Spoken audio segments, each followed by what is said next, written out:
Hello all. இந்த வீடியோவில் என்ன பார்க்க போகிறோம் அப்படின்னா, இன்ஜினியரிங் மெக்கானிக்ஸில் யூனிட் 1ல் ஒரு முக்கியமான கொஷின் தான் பார்க்க போகிறோம். ஃபஸ்ட்டு வந்து கொஷின் பார்த்துடலாம், ஓகேவா? 2 cables are tied together at C and are loaded as shown in figure. Determine the tension in cable AC அப்புறம் கேபிள் பிசின்னு சொல்லி கேட்டிருக்காங்க. சரியா? ஸோ ட்ராயிங் கொடுத்துட்டாங்க. So 2 cables are tied together at C. So சீன் ஒரு பாயிண்ட் இருக்குது. அந்த பாயிண்ட்டில் வந்து 2 கேபிள் நம்ம கனெக்ட் பண்ணியிருக்காங்கன்னு சொல்கிறாங்க. ஸோ சீன் ஒரு பாயிண்ட் இருக்குது, அதில் வந்து இப்படி ஒரு கேபிள் போகுது. ஸோ வந்து இந்த பாயிண்ட் தான் சி பாயிண்ட்டு, இதுலேருந்து ஒரு கேபிள் போகுது, பிசின்னு சொல்லி ஒரு கேபிள் போகுது. இந்த பாயிண்ட்டில் வந்து இங்கே ஏன்னு ஒரு பாயிண்ட் இருக்குது, அப்போ ஏசின்னு சொல்லி ஒரு கேபிள் போகுது, 2 கேபிள், ஓகேவா? And are loaded as shown in figure. So வந்து இந்த சி பாயிண்ட்டில் லோடு ஒன்று ஆக்ட் ஆகலாம். அந்த லோடு வந்து 2.7 கிலோ நியூட்டன் சொல்லி ஒரு லோடு ஆக்ட் ஆகுது. ஓகே, இதில் கொடுத்துட்டாங்க, ஓகேவா? என்ன சொல்லியிருக்காங்கன்னா, determine the tension in cable AC. So ஏசியில் என்ன டென்ஷன் ஃபார்ம் ஆகும், அதே மாதிரி கேபிள் பிசியில் என்ன டென்ஷன் வந்து ஆக்ட் ஆகும் அப்படின்ற மாதிரி கேட்டிருக்காங்க. ஸோ இந்த டென்ஷன் நம்ம ஃபைன் பண்ணுற மாதிரி சம் நான் ஆல்ரெடி நான் போட்டிருக்கேன், நீங்கள் பார்த்துருப்பீங்கன்னு நினைக்கிறேன், ஓகேவா? இதுவும் அதே மாடல் தான், என்ன ஒன்று கொஞ்சம் சின்ன சின்ன டிஃப்ரென்ஸ் இருக்குது, என்னன்னு சொல்லி பார்க்கலாம். சரியா? ஓகே, ஸோ ட்ராயிங் கொடுத்துட்டாங்க. ஸோ கொடுத்துருக்க ட்ராயிங் நம்ம என்ன பண்ணுவோம், ஃபஸ்ட் எடுத்தோடனே ஃப்ரீ பாடி டயக்ராமாக மாற்றும், ஓகேவா? ஃப்ரீ பாடி டயக்ராம் மாற்றுறதுக்கு என்ன பண்ணால் சிம்பிளஸ்ட் ஃபார்மாக மாற்றுறதா ஃப்ரீ பாடி டயக்ராம். கொடுத்துருக்க ட்ராயிங் வந்து ஒரு சிம்பிள் ஃபார்மில் மாற்றோம் இல்லையா, அதுதான் வந்து ஃப்ரீ பாடி டயக்ராம். ஸோ அது மாதிரி மாற்ற போகிறோம். ஸோ என்னென்னா, இதான் சி பாயிண்ட்டா, இப்படி எப்படி பிரிக்கலாம், இது பாருங்கள், இது வந்து இப்படி பிரிச்சுக்கலாமா? இது வந்து எக்ஸு, இது எக்ஸு, இந்த பக்கம் வந்து மைனஸ் எக்ஸ், இது ஒய், இந்த பக்கம் இது வந்து மைனஸ் ஒய், ஓகேவா? ஸோ அந்த மாதிரி இதான் அந்த சி, இதான் சி பாயிண்ட்டு, புரியுதா? இதுதான் சி பாயிண்ட்டு. இங்கே நான் லைன் போட மறந்துட்டேன், நீங்கள் லைன் போட்டுக்கோங்க, ஓகேவா? அப்போ இது இந்த பக்கம் எக்ஸ் ஆக்சிஸ், இது வந்து ஒய் ஆக்சிஸ், ஓகேவா? இதுதான் சி பாயிண்ட்டு. ஸோ என்ன இருக்குது, இந்த பாயிண்ட்டில் கீழே ஒரு லோடு ஆக்ட் ஆகுதா, லோடு என்னது 2.7 கிலோமீட்டர். அப்போ இந்த மாதிரி லைன் போட்டு 2.7 கிலோமீட்டர் ஃபோர்ஸ் இங்கே மாதிரி வரைஞ்சிக்கோங்க. அடுத்தது, ஸோ அவங்களே சொல்லிட்டாங்க tension, determine the tension cable AC and பிசின்னு சொல்லிட்டாங்க. அப்போ வந்து பிசியில் ஒரு டென்ஷன் ஃபார்ம் ஆகும், ஓகே, இப்படி ஒரு டென்ஷன் ஃபார்ம் ஆகும். அடுத்து வந்து இந்த பக்கம் ஏசியில் ஒரு டென்ஷன் ஃபார்ம் ஆகும். ஸோ டென்ஷன் எப்பவுமே ஒரு இடத்துல வந்து நம்ம ஒரு கேபிளை இப்படி கட்டி இழுக்கும் பொழுது, ஸோ லோடு எந்த பக்கம் ஆக்ட் ஆகுதோ அதுக்கு ஆப்போசிட்டில் டென்ஷன் ஃபார்ம் ஆகும். ஸோ லோடு இந்த பக்கம் இருக்கா, அப்போ இதுக்கு ஆப்போசிட் தான் டென்ஷன் வந்து ஃபார்ம் ஆகும், ஓகேவா? அப்போ இங்கே தான் ஃபார்ம் ஆகும், ரெண்டுத்துலேயுமே அது இங்கே வரைஞ்சிருக்கேன். இது வந்து சி, அப்போ இது ஏசின்ற கேபிள், இது வந்து இது வந்து பிசின்ற கேபிள், ஓகேவா? இது வந்து ஏசி அப்படின்ற கேபிள் போட்டிருக்கேன். ஸோ இதை நம்ம ட்ரா பண்ணிவிடுவோம், ஓகேவா? அடுத்து நமக்கு என்ன தேவை, இதில் அவ்வளோதான், மொத்தம் இங்கே கீழே ஒரு லோட் ஆக்ட் ஆகுது. ஸோ 2 டென்ஷன், அவ்வளோதான், மொத்தம் 3 ஃபோர்ஸ் தான் இதில் இருக்குது. ஸோ நமக்கு வேறு என்ன தேவை, நமக்கு இந்த ஆங்கிள் நமக்கு தேவை.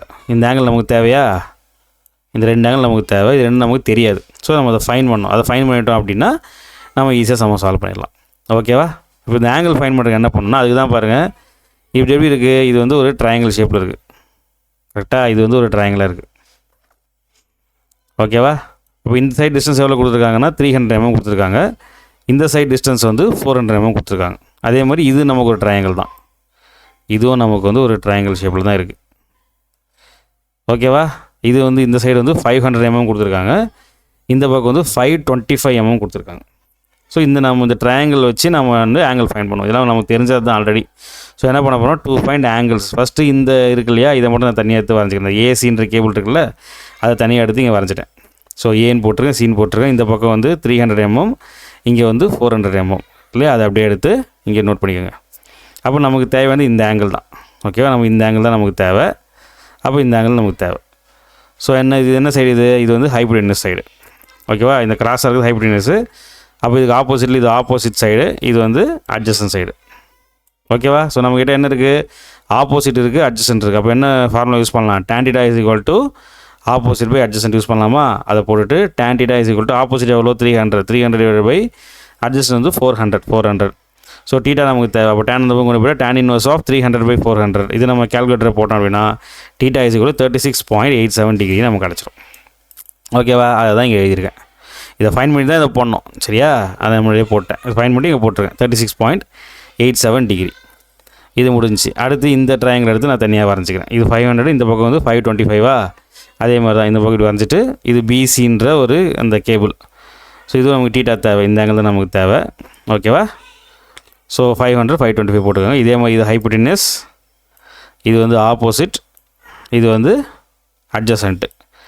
அப்போ tan theta is equal to opposite by adjacent வரும். அதே தான் சேம் ப்ரொசீஜர் தான். theta is equal to tan அந்த பக்கம் கூட tan inverse ஆயிரும். அப்போ 500/525 போடுங்க. இதை நம்ம கேல்குலேட்டர் போட்டோம்னா theta is equal to 43.60 டிகிரின்னு கிடச்சிரும். அதை வந்து நம்ம இங்கே நான் இங்கே எழுதிட்டேன். ஓகேவா? அப்போ ஆங்கிளும் கிடச்சிருச்சு. ஸோ நமக்கு தேவையான நமக்கு என்னென்ன ஃபோர்ஸுக்குன்னு தெரிஞ்சு போச்சு, நமக்கு ஆங்கிளும் நமக்கு வந்துருச்சு. ஸோ இதை வச்சு நம்ம வந்து சம சால்வ் பண்ணிடலாம். இதை நம்ம இந்த இன்க்ளைண்டை நம்ம என்ன பண்ணுவோம், அதாவது ரிசால்வ் பண்ணுவோம். கரெக்டாக? அப்போ இது என்ன பண்ணுறேங்க, டீனா டென்ஷன் இன் பிசி, டிபிசி. இது வந்து டென்ஷன் இன் ஏசி, டிஏசி. ஓகேவா? அந்த அது நேமாக கொடுத்துருக்கேன். ஸோ இது இப்படி ரிசால்வ் பண்ணுவோமா? அப்போ என்ன இங்கே வரும், டிபிசி ஹாரிசான்டல் காஸ் 46.60 டிகிரி. இங்கே வந்து டிபிசி அப்புறம் சைன், வெர்டிகல்னால் சைன் 43.60 டிகிரி. அப்படி தானே வரும். ஸோ அதான் இங்கே தனியாக வரைஞ்சிக்கேன். இதை ரிசால்வ் பண்ணிட்டேன். ஸோ டிபிசி காஸ் 43.60, இது வந்து டிபிசி சைன் 43.60. இதை நம்ம இப்படி ரிசால்வ் பண்ணுவோம். ஓகேவா? இது டிஏசி காஸ் 36.87, இது டிஏசி சைன் 36.87. அதான் இங்கே வரைஞ்சிருக்கேன். இங்கே கூட நீங்கள் போட்டுக்கலாம். ஓகேவா? இதெல்லாம் உங்களுக்கு புரிஞ்சுக்க நினைக்கிறேன். அடுத்தது போயிடலாம். அடுத்து நமக்கு என்ன தெரியும், ஈக்குவேஷன் ஆஃப் ஈக்குவலிபிரியம் தெரியும் இல்லையா? சம்மேஷன் h = 0, அதுக்கு அடுத்து சம்மேஷன் v = 0. ஸோ ரெண்டுத்தையும் வழக்கம் போல் போட வேண்டியது தான். ஸோ சம்மேஷன் h = 0 போட்டு ஹாரிசான்டல் ஃபோர்ஸ்லாம் என்னென்ன இருக்குது அதை பார்க்கலாமா? இது ஒரு ஃபோர்ஸ் டிபிசி 1, ரெண்டே ஃபோர்ஸ் தான். டிபிசி காஸ் 43.60, இது நம்ம லெஃப்ட்டில் போகுது. அப்போ மைனஸ் வரும், மைனஸ் டிஏசி காஸ் 36.87. அது ரெண்டு தான் இருக்குது. ஸோ அதை எழுதுங்க. TBC cos 43.60 minus TAC cos 36.87 equal to 0. ஓகேவா? ஸோ இது காஸ் 43.60 நம்ம கேல்குலேட்டர் போட்டோம்னா 0.724 இன்ட்டு டிபிசி மைனஸ் இதை நம்ம கேல்குலேட்டர் போட்டோம் அப்படின்னா 0.799 டிஏசி இஸ் ஈக்குவல் டு 0. ஓகேவா? இதை வந்து ஈக்குவேஷன் 1ன்னு சொல்லி வச்சுக்கோங்க. ஓகேவா? சரி, அடுத்தது சம்மேஷன் ஹெச் முடிஞ்சா அடுத்து summation of v = 0. So vertical force என்ன இருக்குது, மொத்தம் 3 தான் இருக்கும். இது டவுன்வர்ட்ஸ் ஆக்ட் ஆகுது. அப்போ -2.7, ரெண்டுமே அவங்க அப்பர்ஸ் போகுது. அப்போ ரெண்டுமே ப்ளஸ் தான்.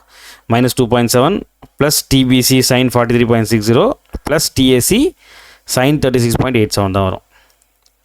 ஓகேவா? So -2.7 plus TBC sine 43.60 plus TAC sine 36.87 degree = 0.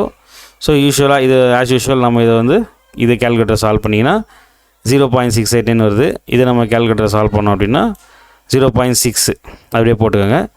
போட்டால் 2.7 அந்த பக்கம் கொண்டு போயிட்டால் -2.7 ப்ளஸ் 2.7 வருமா? அப்போது 0.689 DPC plus 0.6 DAC is equal to 2.7. இது செகண்ட் ஈக்குவேஷனாக வச்சுக்கோங்க. ஓகேவா?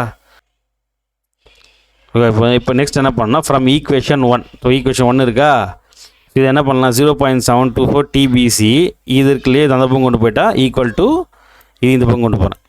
இப்படி கொண்டு போய்ட்டுனா மைனஸ் ப்ளஸ் ஆகிடும். அப்போ 0.799 டிஏசின்னு வருமா?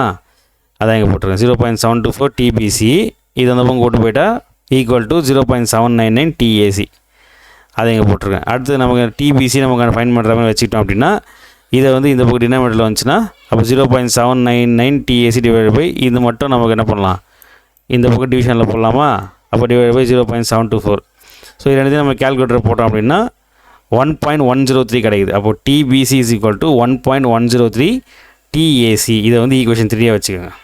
ஓகேவா? நீங்கள் இதே ஸ்டெப் நீங்கள் என்ன பண்ணலாம்னா இங்கே கூட கண்டினியூ பண்ணிடலாம். அப்படியே கண்டினியூ பண்ணி நீங்கள் நம்ம இந்த ஈக்குவேஷனை இங்கேயே நம்ம ஃபைன் பண்ணிடலாம். ஃபைன் பண்ணி ஈக்குவேஷன் 1 கூட வச்சுக்கலாம். சரியா? நான் இந்த மாதிரி போட்டேன், அதனால் உங்களை அப்படியே காட்டுறேன். நீங்கள் எப்படி வேணால் தனியாகவும் போடலாம், இல்லை நீங்கள் அப்படியே கண்டினியூ பண்ணியும் போடலாம். ஓகே, அது உங்கள் இஷ்டம் தான். ஸோ ஃபைனலாக இந்த மாதிரி ஒரு ஈக்குவேஷன் கண்டுபிடிச்சிக்கோங்க. TBC is equal to 1.103 TAC. இது ஈக்குவேஷன் 3 வச்சுக்கோங்க. ஓகேவா? அப்போது சப்ஸ்டியூட் டிபிசி இதை ஃபைன் பண்ணிக்கோங்க இல்லையா? இந்த டிபிசி இருந்த வேல்யூ எடுத்து இந்த ஈக்குவேஷன் 2ல் சப்ஸ்டியூட் பண்ணலாம். இந்த ஈக்குவேஷன் 2ல் என்னது, ஈக்குவேஷன் 2 0.689 இந்த டிபிசிக்கு பதிலாக நம்ம இதை சப்ஸ்டியூட் பண்ணுவோம். 1.103 தான் 0.689 இருக்கா, 0.689 1.103 டிஏசி சப்ஸ்டியூட் பண்ணிச்சு ப்ளஸ் 0.6 டிஏசி ஈக்குவல் டு 2.7. அதை அப்படியே போட வேண்டியதான். ஸோ ரெண்டுத்தையும் நம்ம இது ரெண்டுத்தையும் நம்ம கேல்குலேட்டர் மல்டிப்ளை பண்ணோம் அப்படின்னா 0.759 DAC plus 0.6 DAC is equal 2.7 கிடைக்கும். ஸோ ரெண்டுமே டிஏசி தான். அப்போ ஆட் பண்ணலாமா? ஸோ ஆட் பண்ணால் 1.359 டிஏசி இஸ் ஈக்குவல் 2.7. இது நம்ம இந்த பக்கம் கொண்டு போனால் டிவிஷனில் வரும். அப்போது TAC is equal 2.7 divide by 1.359. ஃபைனலாக டிஏசி இஸ் ஈக்குவல் டு 1.986 கிலோமீட்டர்னு சொல்லி ஆன்சர் கிடைக்குது. So tension in cable AC வந்து 1.986 கிலோமீட்டர். ஸோ டிஏசி தெரிஞ்சிச்சா, இப்போ இந்த இது தூக்கிட்டு போய்ட்டு இங்கே சப்ஸ்டிட் பண்ணலாம். போட்டோன்னா டிபிசி நமக்கு தெரிஞ்சிடும். கரெக்டாக? அது என்னது, ஈக்குவேஷன் 3ன்னு வச்சுருக்கேன். அப்போது substitute TAC value in equation 3. So equation 3ல் நான் என்ன பண்ணுறேன், சப்ஸ்டியூட் பண்ணுறேன். ஸோ 1.103 இன்ட்டு 1.986 வரும். அதை எழுதிட்டு so TBC is equal to 1.103 into 1.986 போட்டுட்டு இதை மட்டும் மல்டிப்ளை பண்ணோன்னா டிபிசி இஸ் ஈக்குவல் டு 2.190 கிலோமீட்டர்னு சொல்லி கிடைக்கும். ஓகேவா? இப்போ ரிசல்ட் வந்து tension in cable AC TAC is equal to 1.986 kilometre, tension in cable BC TBC is equal to 2.190 kilometre. இதோட சம் முடிஞ்சு. புரியுதா உங்களுக்கு? ஸோ ரொம்ப சிம்பிள் தான், புரிஞ்சுருக்குன்னு நினைக்கிறேன். ஓகே, அடுத்து இப்போ நார்மலாக இப்போ இந்த கொஷின் கொடுத்துட்டு சப்போஸ் இந்த கொஷினில் என்ன சொல்கிறாங்கன்னா யூஸ் லாமிஸ் தியரம் சொல்கிறாங்க வச்சுக்கோங்க. லாமிஸ் தியரம் யூஸ் பண்ணுங்கள் அப்படின்னு சொல்லி கொஷினில் கொடுத்துட்டாங்கன்னா நம்ம என்ன பண்ணோம், லாமிஸ் தியரம் வச்சு தான் அதை சம்ம பண்ணோம். ஓகேவா? அது ரொம்ப ஈஸி தான்.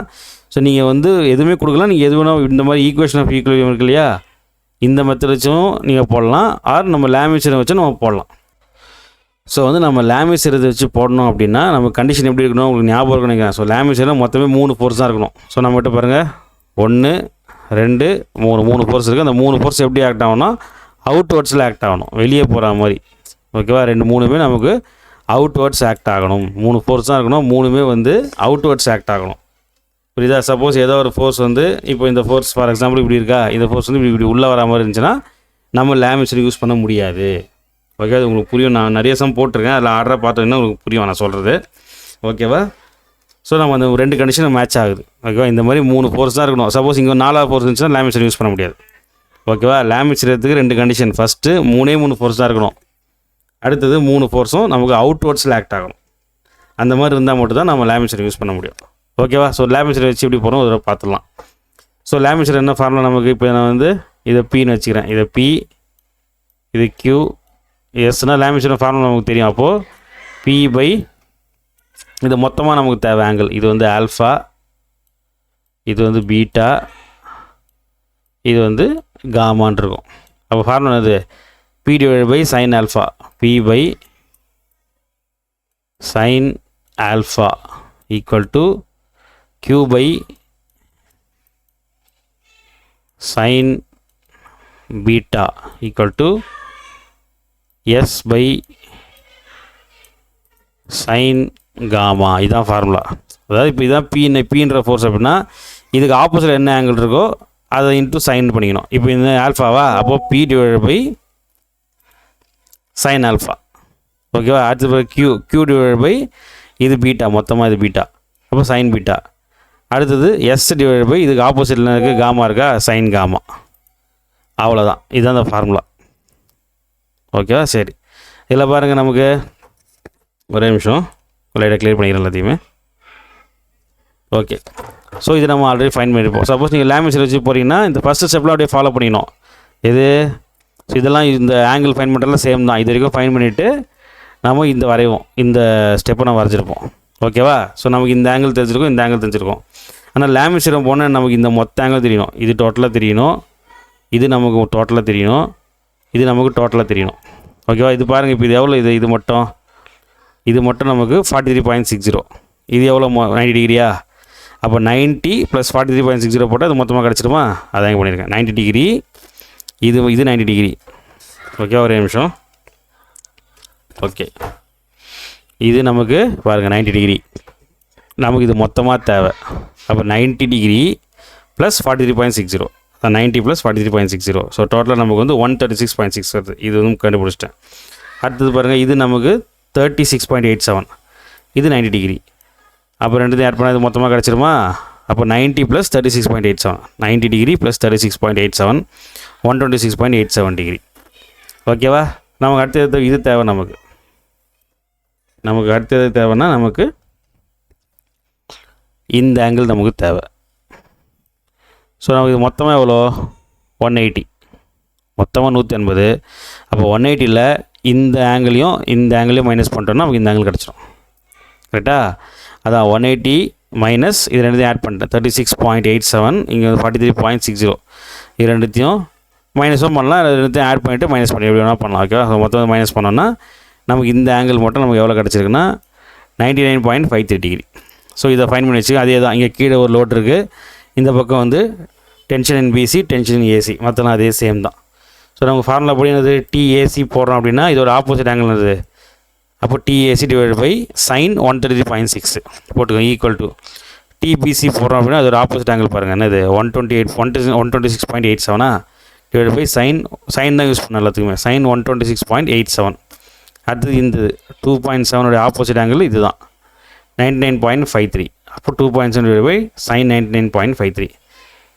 ஸோ ரெண்டு ஏதோ ரெண்டு இதை நம்ம ஈக்குவேட் பண்ணலாம். ஃபஸ்ட் நான் இதை ஈக்குவேட் பண்ணுறேன், ஓகேவா. TBC by sine 126.87 is equal to 2.7 divide by sine 99.53 இருக்கா. அப்போ இதை நம்ம இதை கொண்டு போயிட்டுனா இது மல்டிப்ளையில் போகிறோம். அப்போ TBC is equal to 2.7 divide by sine 99.53. இதை வந்து நம்ம இந்த பக்கம் கொண்டு போகிறோம் இன்ட்டு சைன் 126.87 கிடைக்குமா. இதை நம்ம கேல்குலேட்டர் அப்படியே நம்ம சால்வ் பண்ணால் DPC is equal to 2.190 kilometre, நமக்கு சேம் ஆன்சர் தான் கிடைக்கும், ஓகேவா. DPC 2.190 kilometre. நீங்கள் எப்படி போட்டால் சேம் ஆன்சர் தான் கிடைக்கும், ஓகேவா. இப்போ டிபிசி கண்டுபிடிச்சாச்சு. அடுத்து என்ன பண்ணலாம், இது ரெண்டுத்தையும் ஈக்குவேட் பண்ணுங்கள். எது, இந்த டிஏசியையும் இந்த 2.7 ஈக்குவேட் பண்ணுங்கள். இது ஈக்குவேட் பண்ண வேண்டியது தான். TAC by sine 133.6 is equal to 2.7 divide by sine 99.53. அதே தான், இதை இந்த பக்கம் கொண்டு போயிட்டால் நமக்கு மல்டிப்ளை ஆகிடுமா. அப்போ TAC is equal to 2.7 divide by sine 99.53 இந்த பக்கம் போயிடுச்சு. அப்போ இன்ட்டு சைன் 133.6. ஸோ இதே நம்ம கேல்குலேட்டர் போட்டோம் அப்படின்னா DAC is equal to 1.982 kilometre நமக்கு கிடைக்குது, ஓகேவா. இது முன்னாடி போட்டலில் வந்து 1.986 கிடச்சிருக்கு. ஸோ அது ஒரு 0.004 கம்மியாக வந்திருக்கு. ஸோ பிரச்சனை இல்லை, ஓகேவா. கிட்டத்தட்ட சேம் ஆன்சர் தான், ரெண்டுமே சேம் ஆன்சர் தான். இது வந்து நமக்கு 1.982 கிடச்சிருக்கு. இதான் வந்து லாமிஸ் தியரம் யூஸ் பண்ணி நம்ம சால்வ் பண்ணுறது. இது உங்களுக்கு புரிஞ்சிருக்குன்னு நினைக்கிறேன், சரியா. ஸோ வந்து லாமிஸில் வந்து நீங்கள் தெரிஞ்சுக்கங்க, நீங்கள் இந்த மெத்தடை நீங்கள் சால்வ் பண்ணி போட்டலாம். ஈக்குவேஷன் பண்ணி நீங்கள் போட்டாலே போதுமானது தான், ஓகேவா. உங்களுக்கு எது கம்ஃபர்டபுளாகோ அந்த மெத்தடில் போடுங்க. ஸோ இதுதான் சம் உங்களுக்கு புரிஞ்சிருக்குன்னு நினைக்கிறேன். ஸோ வீடியோ பிடிச்சா வீடியோக்கு லைக் பண்ணுங்கள், வீடியோ உங்கள் ஃப்ரெண்ட்ஸுக்கு ஷேர் பண்ணி கொடுங்க, ஓகே. நிறைய வீடியோஸ் அடுத்தது வரப்போகுது, நல்ல சேனலை சப்ஸ்கிரைப் பண்ணுங்கள். அடுத்த வீடியோவில் பார்க்கலாம், பாய்.